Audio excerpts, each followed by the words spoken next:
Good evening everyone, welcome back to another class of science class 7th। तो आज हम लोग अपनी न्यू एनसीईआरटी बुक क्यूरियोसिटी के chapter number 3 electricity circuits and their components का part 2 start करने वाले हैं।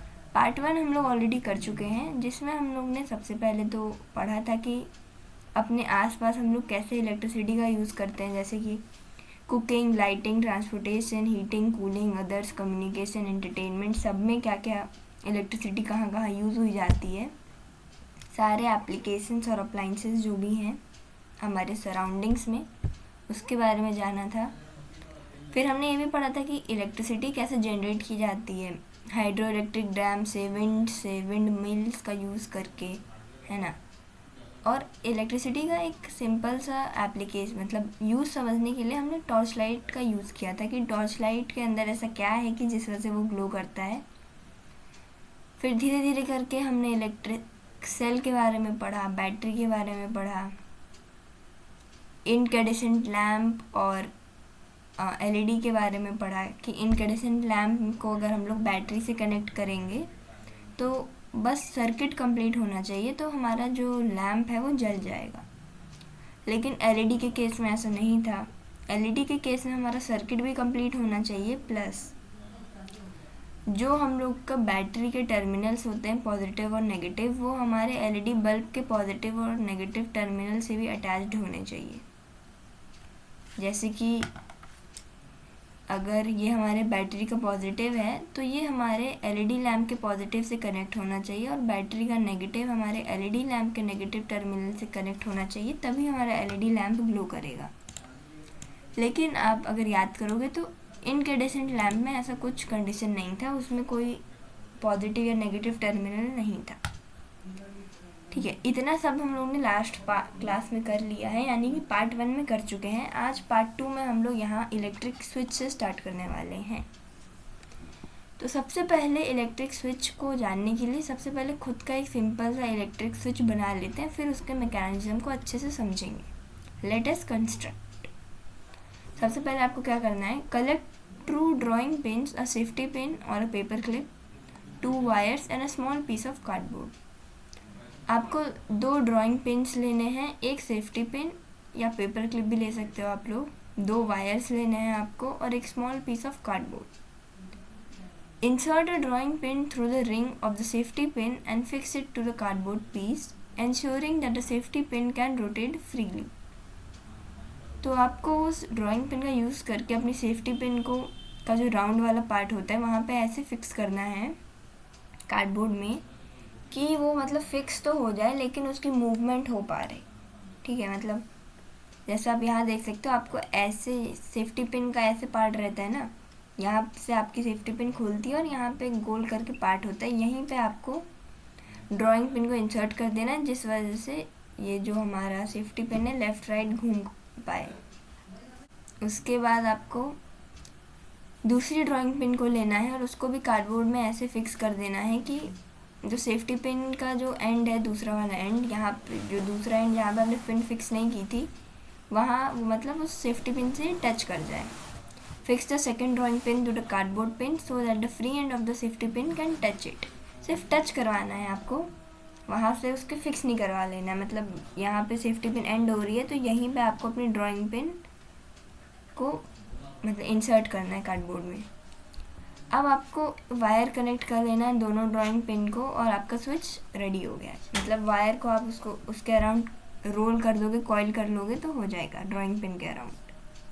चलो अब टेस्ट करते हैं। हमारी स्विच तो बन गया, हैंडमेड घर पे बना हुआ जुगाड़ू स्विच बन चुका है। अब देखते हैं उसको यूज़ कैसे करना है। Connect the electric cell, lamp and the switch as shown in figure ये। Does the lamp glow. तो जैसे आपको इस फिगर में दिख रहा है 3.12 का ए, ऐसे कनेक्ट कर लेना है। जो सेफ्टी पिन का एरिया आपने फिक्स रखा था, यानी जो गोल लूप आपने फिक्स किया था जहाँ पे, वहाँ से एक वायर आपको लेके जाना है अपने इनकैंडेसेंट लैम्प की ओर। फिर इनकैंडेसेंट लैम्प का जो दूसरा वाला पार्ट है वहाँ से एक वायर जाएगी आपके बैटरी के पॉजिटिव टर्मिनल पे, और बैटरी के नेगेटिव टर्मिनल से निकल के जो वायर जाएगा वो जाएगा उस एरिया पे जहाँ पे आपने सेफ्टी पिन को टच कराते हुए दूसरी ड्राइंग पिन की थी वहाँ पे। फिर आपको चेक करना है क्या लैम्प ग्लो कर रहा है। Rotate the free end of the safety pin till it touches the other drawing pin as shown in B part. Does the lamp glow now. सबसे पहले जब आप ट्राई करोगे, देखो सबसे पहले जब आप इस वाले ए वाले केस में ट्राई करोगे तो आपकी सेफ्टी पिन देखो यहाँ पे इससे इस वाले पार्ट से टच नहीं है ना, तो आपको पहले दूर रख के ट्राई करना है। उसके बाद सेकंड बार जब आप ट्राई करोगे तब आपको उसको सेफ्टी पिन को इससे टच करा देना है। आप देखोगे कि इस वाले केस में जो बी वाला केस है इसमें हमारी इनकैंडेसेंट लैम्प ग्लो करेगी, ए वाले केस में ग्लो नहीं करेगी। तो देखते हैं आखिर ऐसा क्यों हो रहा है। तो देखो, when the safety pin touches both drawing pin, it closes the gap and completes the path and allows the circuit to flow, allows the current to flow। मतलब करंट फ्लो हो रहा है तो सर्किट कंप्लीट हो जा रहा है। We call this the on switch position where the circuit is closed and current flows from the cell positive to negative terminal making the lamp glow। When the safety pin does not touch the second drawing pin, the gap in the circuit prevents current flow and the lamp does not glow। In this off position, we say that the circuit is open। तो देखो, जब मैंने incandescent lamp की working आपको part 1 में पढ़ाई थी तो मैंने ये चीज़ मेंशन की थी। हमने 6 अलग अलग टाइप के केसेस रखे थे ना उस टाइम। उसमें हमने देखा था कि कब करंट फ्लो कर रहा है और कब करंट फ्लो नहीं कर रहा है। अगर आपको याद नहीं तो ये वाली टेबल थी हमारी। इसमें हमने अलग अलग अरेंजमेंट किए थे सेल और लैम्प के। तो उसमें इसको करके हमें पता चला था कि करंट, ये जो इनकैंडेसेंट लैम्प है वो तभी ग्लो करेगी जब सर्किट कंप्लीट होगा। तो जो अभी हमने जो एक्सपेरिमेंट किया ये वाला स्विच के साथ, इसमें भी क्या है, एक सर्किट ही तो बनाई हम लोगों ने, और जब ये सेफ्टी पिन को हम लोग ओपन रखेंगे तो ये सर्किट इनकम्प्लीट रहेगी, यानी सर्किट ओपन रहेगी। इसका मतलब ये है कि करंट फ्लो नहीं कर पाएगा। करंट तो सिर्फ क्लोज्ड लूप में फ्लो करता है ना। कहीं से अगर सर्किट यानी कि हमारा जो लूप है वो खुला हुआ है तो करंट फ्लो नहीं कर पाएगा, जिस वजह से लैम्प जो है नहीं जलेगी। इस वजह से जब आप इस सेफ्टी पिन को इससे दूर रखते हो ड्राइंग पिन से, तो हमारा सर्किट क्या होता है, उसको ओपन सर्किट बोलते हैं। और पिन, ये जो स्विच की पोजीशन होते हैं उसको क्या बोलते हैं, ऑफ पोजीशन बोलते हैं, जिस वजह से सर्किट में करंट फ्लो नहीं करता है और जिस वजह से लैम्प भी हमारा नहीं जलता है। वहीं दूसरी ओर जब आप इस सेफ्टी पिन को इस ड्राइंग पिन से कनेक्ट किए रहते हो तो क्या होता है कि हमारा सर्किट कंप्लीट रहता है। सर्किट कंप्लीट रहता है और सर्किट क्लोज्ड रहता है। और इस पोजीशन को क्या बोलेंगे, ऑन पोजीशन बोलेंगे स्विच की। ठीक है, इस वजह से जब ऑन पोजीशन में है, सर्किट कंप्लीट है, तो करंट पॉजिटिव टर्मिनल से निकल के अपने लैम्प तक पहुंच रहा है ना। Note that a switch can be placed anywhere in a circuit.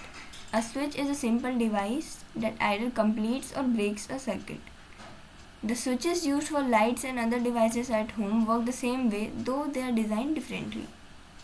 तो ये ध्यान में रखने की बात है कि स्विच को आप कहीं भी सर्किट में कहीं भी प्लेस कर सकते हो। ज़रूरी नहीं कि आप स्विच को कहीं पॉजिटिव टर्मिनल के क्लोज रखो या नेगेटिव टर्मिनल के क्लोज रखो या लैम्प के क्लोज रखो या कहीं भी रखो। मतलब कि स्विच की कोई डेफिनेट पोजीशन नहीं होती, आप उसको कहीं भी रख के उस ऑन ऑफ का काम ही अपना कर सकता है। देखो, स्विच बेसिकली एक सिंपल डिवाइस है जो हमारे करंट को कंप्लीट और इनकम्प्लीट करता है, यानी मतलब सर्किट को कंप्लीट और इनकम्प्लीट भी कर सकता है। अगर आप देखोगे, अगर आपने स्विच को अपने सर्किट में लगा दिया तो स्विच के अकॉर्डिंग आपको बार बार वायर्स को अपने मेन अप्लायंस या बैटरी टर्मिनल से कनेक्ट करने की ज़रूरत नहीं है। आप सिंपली स्विच को ओपन या क्लोज कर सकते हो। आपके घर में जो लाइट्स और फैन के लिए स्विचेस होते हैं वो भी इसी प्रिंसिपल पे वर्क करते हैं। उनका भी यही है कि जब आपका स्विच बंद रहता है, जो इलेक्ट्रिक जो सर्किट रहती है आपके, मान लो फैन से जो मेन टर्मिनल से कनेक्टेड है, जब आप अपना स्विच बंद करते हो तो ये भी बंद हो जाता है, सर्किट इनकम्प्लीट हो जाता है, यानी सर्किट टूट जाता है। और जैसे ही आप स्विच ऑन करते हो तो सर्किट कंप्लीट हो जाता है, सर्किट जुड़ जाता है, जिस वजह से आपके घर के फ़ैन या लाइट को करंट मिल जाता है, जिस वजह से वो चल पाता है। ठीक है, तो आप स्विच की फंक्शनिंग अब जान गए। स्विच क्या है? एक ऐसा डिवाइस जो सर्किट को कंप्लीट या ब्रेक कर सकता है। अब जानते हैं सर्किट डायग्राम्स के बारे में। The various components of an electric circuit can be represented by symbols. तो देखो, जो इलेक्ट्रिसिटी कंपोनेंट्स होते हैं ना, उनको आप ऐसे जब ड्रॉ करने लगो ना तो थोड़ी प्रॉब्लम होती है, क्योंकि ये सब जो चीज़ें रहती हैं आप ड्रॉ करके ज़्यादा अच्छे से इजी वे में अंडरस्टैंड कर पाते हो, इसलिए इन सब चीज़ों के लिए सिंबल्स बने हुए हैं। तो वो सिंबल्स हमें यहाँ दिए हैं। एक इलेक्ट्रिक सेल जो होता है उसको ऐसे रिप्रेजेंट किया जाता है इस सिंबल से। एक साइड हमारा बड़ा रहता है जो हमारा पॉजिटिव टर्मिनल होता है, दूसरा साइड हमारा छोटा होता है थोड़ा सा, और वो हमारा नेगेटिव टर्मिनल होता है। ये है इलेक्ट्रिक सेल का सिंबल। बैटरी क्या होती है? बैटरी क्या होती है? एक ग्रुप ऑफ सेल्स होती है, यानी जब दो या दो से ज़्यादा सेल्स आपस में कनेक्टेड होती हैं तो उसी को बैटरी बोलते हैं ना। तो वही इलेक्ट्रिक सेल के सिंबल को आप 2 बार रिपीट कर दो, 2 बार 3 बार, जितनी बार, 2 बार, तो बन गया हमारा बैटरी। जितनी सेल्स कनेक्टेड है, मतलब जितनी बैटरीज है उतना बार अपना ये सिंबल बनेगा। अब इलेक्ट्रिक लैम्प यानी कि इनकैंडेसेंट लैम्प का क्या सिंबल है? वो कुछ इस टाइप का सिंबल है। एक सर्कल है और उसमें ऐसे करके क्रॉस है। यहाँ पे जो ये वायर ऐसे करके निकल रहा है ना, ये वायर है, और ये वायर बाकी आपके आगे की सर्किट में जा रहा है। मान लो यहाँ लैम्प है तो फिर मे भी मान लो यहाँ पे स्विच कनेक्टेड हो या कुछ और कनेक्टेड हो, वोल्ट मीटर, एम मीटर, है ना, बैटरी कनेक्टेड हो, सेल कनेक्टेड हो, तो ये आपका ये जो जा रहा है ये चीज़ वायर है जो दूसरी बाकी की सर्किट की ओर जा रहा है। एलईडी का क्या है सिंबल? एलईडी का सिंबल है ऐसे करके एक लाइन, उस पर ट्रायंगल, ट्रायंगल के आगे एक परपेंडिकुलर लाइन, प्लस ऐसे करके 2 एरोस ऊपर की ओर। ये है हमारा एलईडी का सिंबल। स्विच का ऑन पोजीशन में क्या सिंबल होता है? एक गोला इधर, एक गोला इधर, और ऐसे बंद, फिर बाकी का अपना सर्किट जो जा रहा है। ऑफ पोजीशन में स्विच कैसे दिखता है? ऐसे करके एक गोला इधर, फिर ये ऊपर ऐसे रहता है, ये ऐसे, ये इधर, ठीक है। देखो आप अगर इसको आप नीचे कर दोगे तो ये इस पोजीशन में आ जाएगा, तो ये ऑन पोजीशन हो जाएगी, और आप इसको ऐसे उठा दोगे तो ये ऑफ पोजीशन हो जाएगी, क्योंकि सर्किट यहाँ पे ब्रेक है हमारा। वायर को कैसे रिप्रेजेंट करते हैं? ऐसे स्ट्रेट लाइंस, जैसे मैंने अभी इधर बताया था कि ये जो स्ट्रेट लाइंस जा रही हैं ये सब वायर्स हैं जो हमारे सर्किट के कंप्लीट कर रहे हैं। In the symbol for an electric cell, the long line represents the positive terminal, while the short line represents the negative terminal. हाँ, मैंने अभी आपको ये भी बताया था कि जो लॉन्ग लाइन होती है वो हमारा पॉजिटिव टर्मिनल होती है और छोटी वाली लाइन हमारी नेगेटिव टर्मिनल होती है। बैटरी में भी सेम है, ये बड़ी वाली लाइन पॉजिटिव है, ये वाली नेगेटिव है, ये बड़ी वाली लाइन पॉजिटिव है, ये छोटी वाली हमारी नेगेटिव है। एलईडी में भी आपको याद होगा कि जो ये लंबा वाला वायर होता है वो पॉजिटिव होता है और छोटा वाला वायर हमारा नेगेटिव होता है। In the symbol for an LED, the triangle points to the direction in which the current can flow. The 2 arrows indicate that an LED emits light. तो LED का जो सिंबल था वो इस टाइप से था ना, तो इसका जो ट्रायंगल है ये पॉइंट करता है उस डायरेक्शन में जहाँ पे करंट फ्लो करता है। आपको पता होगा करंट पॉजिटिव से नेगेटिव फ्लो करता है, तो मान लो अगर पॉजिटिव यहाँ पे है और पॉजिटिव यहाँ पे, तो नेगेटिव ऑब्वियसली इधर होगा, तो करंट पॉजिटिव से नेगेटिव फ्लो करता है। तो जो हमारा ट्रायंगल होगा वो नेगेटिव साइड अपना उसकी पीक होगी, ठीक है। वही मान लो अगर हमारा जो नेगेटिव है वो इधर है, पॉजिटिव इधर है, तो ट्रायंगल कैसे होगा? इस साइड होगा। मतलब जो ट्रायंगल की जो पीक होती है यानी जो पॉइंटेड एरिया होता है वो हमारा करंट की डायरेक्शन में होता है, और करंट की डायरेक्शन क्या है? Positive to negative. और ये जो एलईडी में 2 ठो ये जो एरोज होते हैं वो ये दिखाते हैं कि यहाँ से लाइट एमिट हो रही है।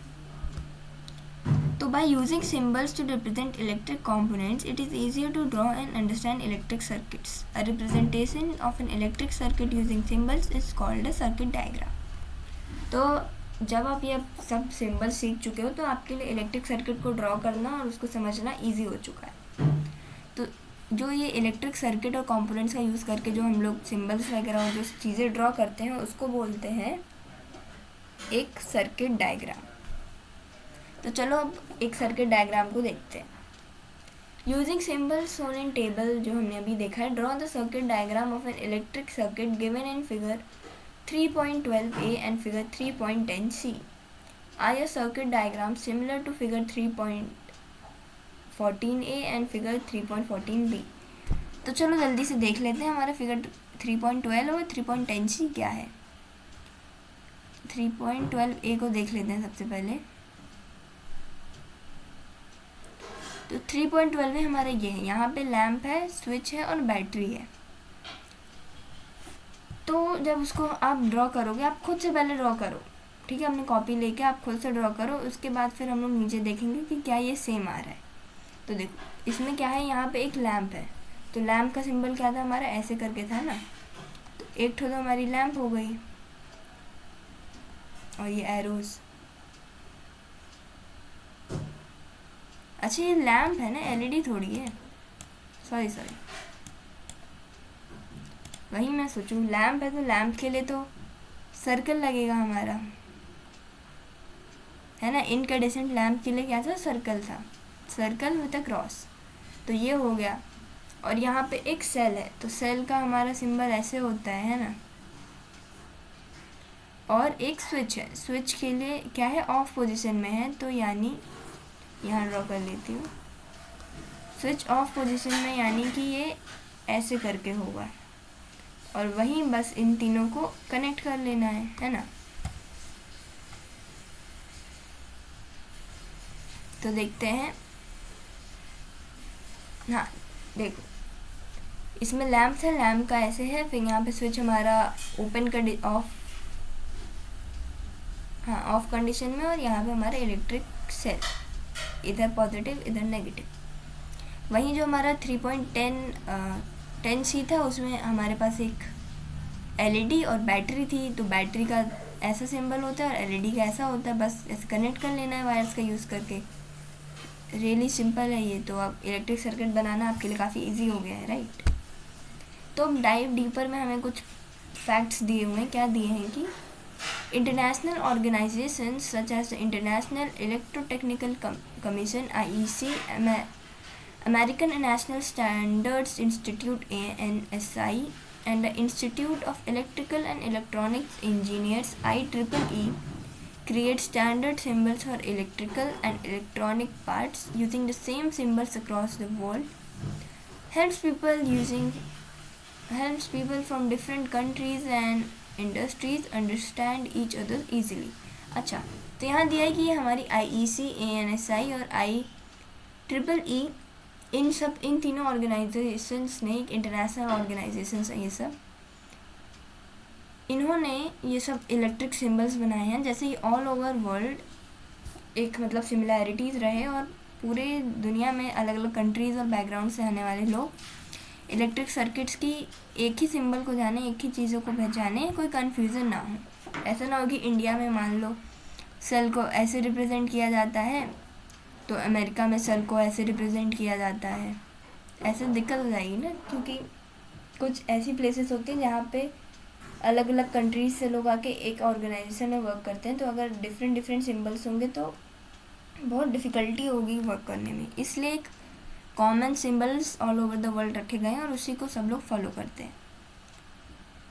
तो अब आगे देखते हैं electrical conductors and insulators. Why did we use metal wires for making electric circuits? Can we not use some other materials for wires? And also why electric wires covered with plastic or rubber?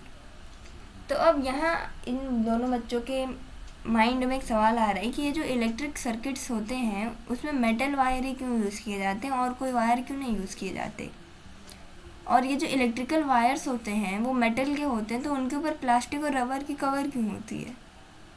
याद होगा कि जब आप experiment कर रहे थे starting में, आपको बोला गया था कि जो मेटल वायर्स हैं उसके ऊपर से हीट करके या मतलब ब्लेड की मदद से आपको उसके ऊपर की प्लास्टिक कवरिंग को हटाना है।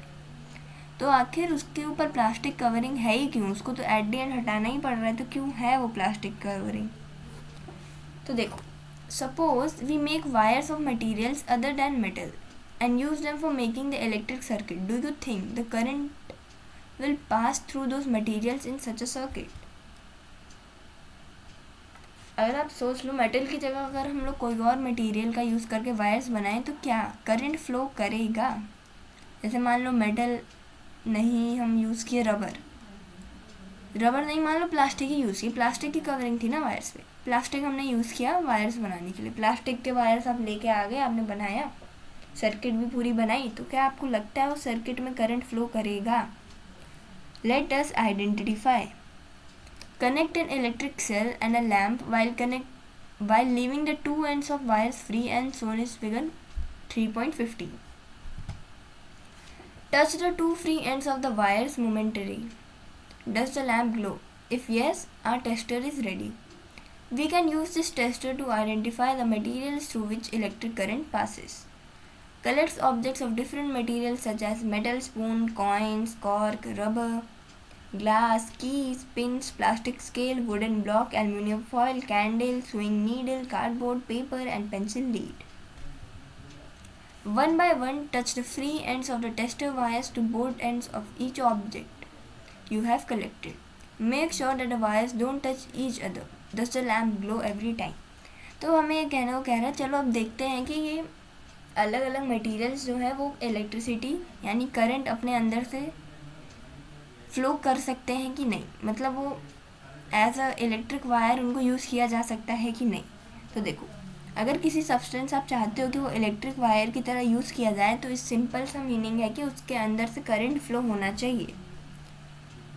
तो उसके लिए हमें एक बनाना पड़ेगा एक टेस्टर. टेस्टर बनाने के लिए क्या है, इनकेंडेसेंट लैम्प लो, उसको बैटरी से कनेक्ट करो और एक लैम्प से निकलता हुआ एंड और बैटरी से निकलते हुए एंड को आप फ्रीली छोड़ दो वहाँ पे, क्योंकि आप अपने मटेरियल्स को डालोगे ना, अलग अलग मटेरियल्स जो आपने यहाँ पे कलेक्ट किए हुए हैं उनसे टेस्ट करोगे कि इनके अंदर इनके थ्रू करंट फ्लो कर रहा है कि नहीं. अगर इनके थ्रू करंट फ्लो करेगा मतलब कि हाँ भाई इनको एज अ वायर्स यूज़ किया जा सकता है. लेकिन अगर इनके थ्रू करंट फ्लो नहीं करेगा मतलब कि इनको एज अ वायर्स यूज़ नहीं किया जा सकता है.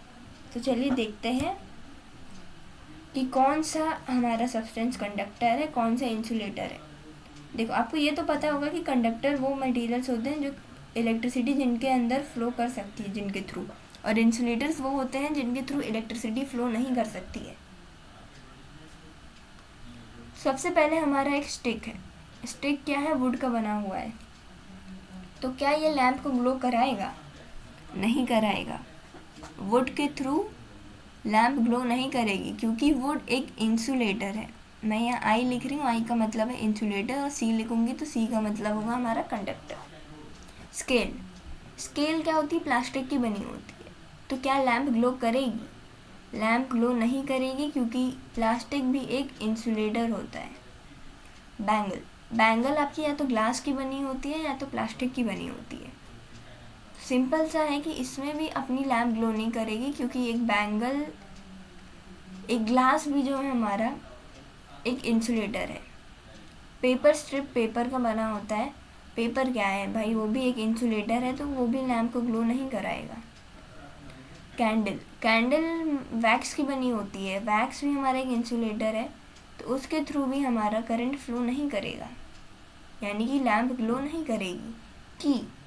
की तो मेटल की बनी होती है और की एक कंडक्टर होता है. इसका मतलब है कि हमारी लैम्प ग्लो करेगी.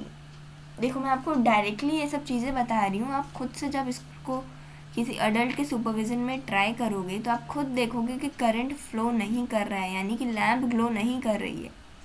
और लैम्प ग्लो नहीं कर रही है उसका सीधा मतलब यही है कि वो कंडक्टर है. और आपको ऐसे ओरली भी शायद पता हो कि ये सब सब्सटेंसेस कंडक्टर है कि इंसुलेटर है. Eraser, rubber. आप खुद जब आप ट्राई करोगे आप देखोगे कि लैम्प ग्लो नहीं कर रहा है, और अगर लैम्प ग्लो जब नहीं कर रहा है इसका यही मतलब है कि वो इंसुलेटर है.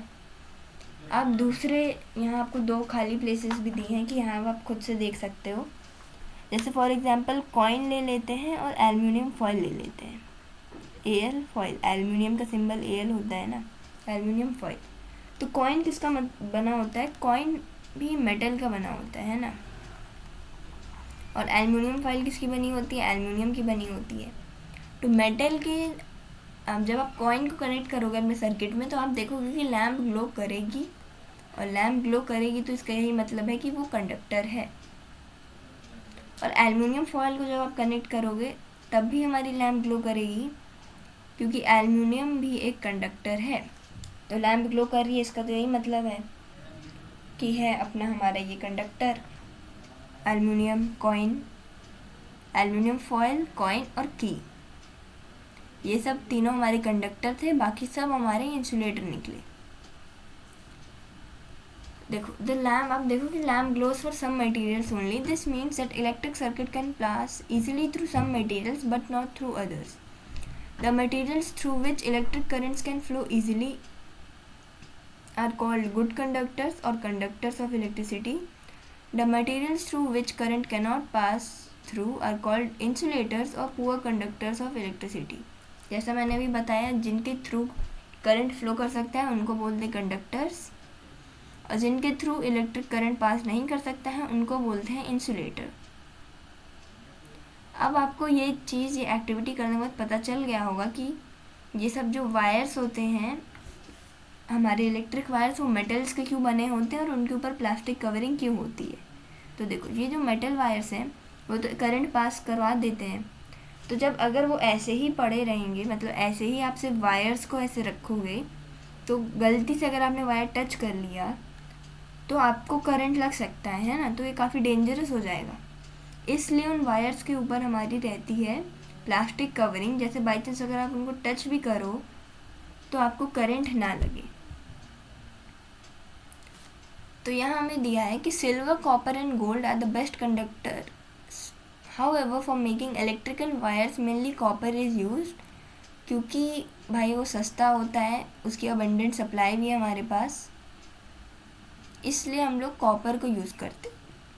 देखो सिल्वर, कॉपर और गोल्ड हमारे बेस्ट इलेक्ट्रिकल कंडक्टर्स हैं, लेकिन गोल्ड और सिल्वर काफ़ी महंगे होते हैं, तो इसलिए वायर्स के लिए सिल्वर और गोल्ड का नहीं, कॉपर का यूज़ किया जाता है।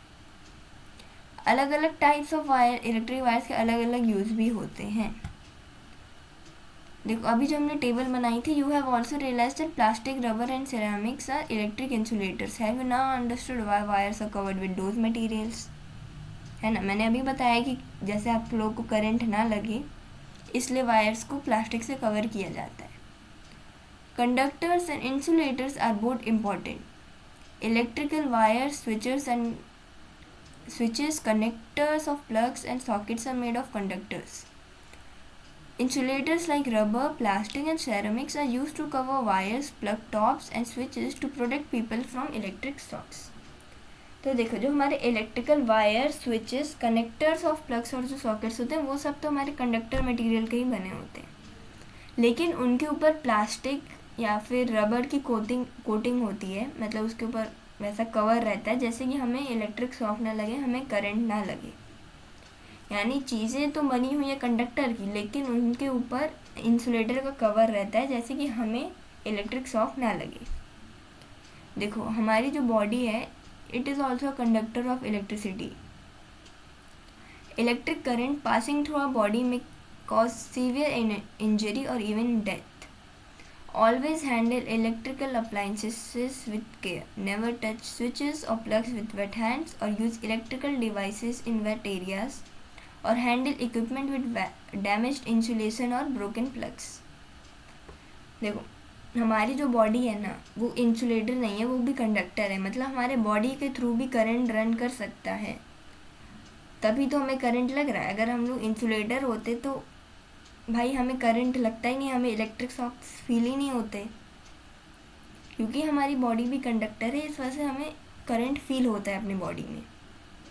इसलिए कहा जाता है कि हमें इलेक्ट्रिसिटी को केयरफुली हैंडल करना चाहिए और इलेक्ट्रिक अप्लाइंसेस के साथ भी केयरफुली बिहेव करना चाहिए।